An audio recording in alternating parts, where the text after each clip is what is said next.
Today, we'll be discussing one of the most annoying PvP classes and a staple in Magic Prison, the Soulbinder. Let's begin with the skill priority.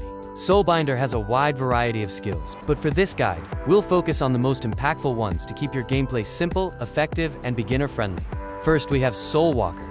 It increases your movement speed and grants immunity to physical damage.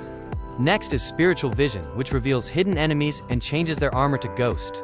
To protect your team, Soul of the Wizard grants White Barrier, making it an excellent defensive buff for your team's DPS or Orb Holder.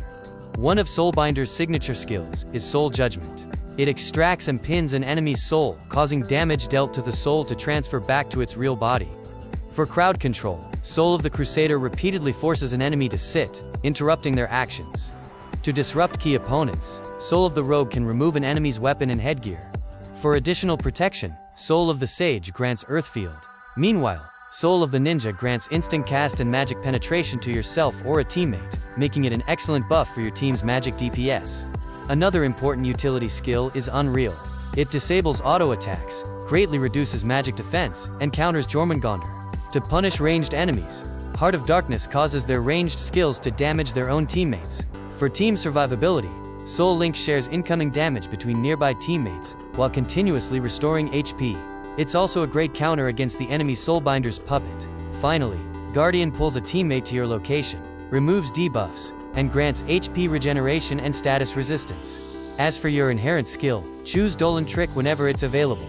It transforms an enemy into an untargetable vegetable, disabling their passive skills.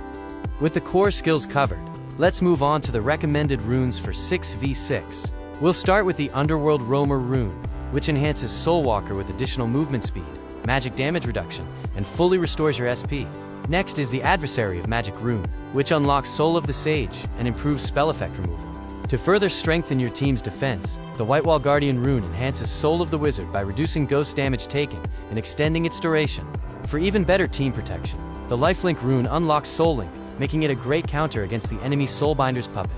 To increase your offensive pressure, the Heart of Darkness Star rune increases friendly fire damage, inflicts fear, and deals additional damage to the target.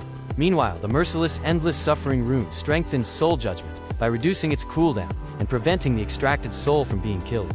Finally, for your Arcane runes, I recommend Bloody for additional HP loss on enemies, Indestructible for extra final damage reduction, and Galaxy to retain your buffs after being dispelled. Now let's move on to the gear recommendations. Since Soulbinder is primarily a support class, your priority is maximizing survivability. Here are the best options, but feel free to use whichever pieces you already have.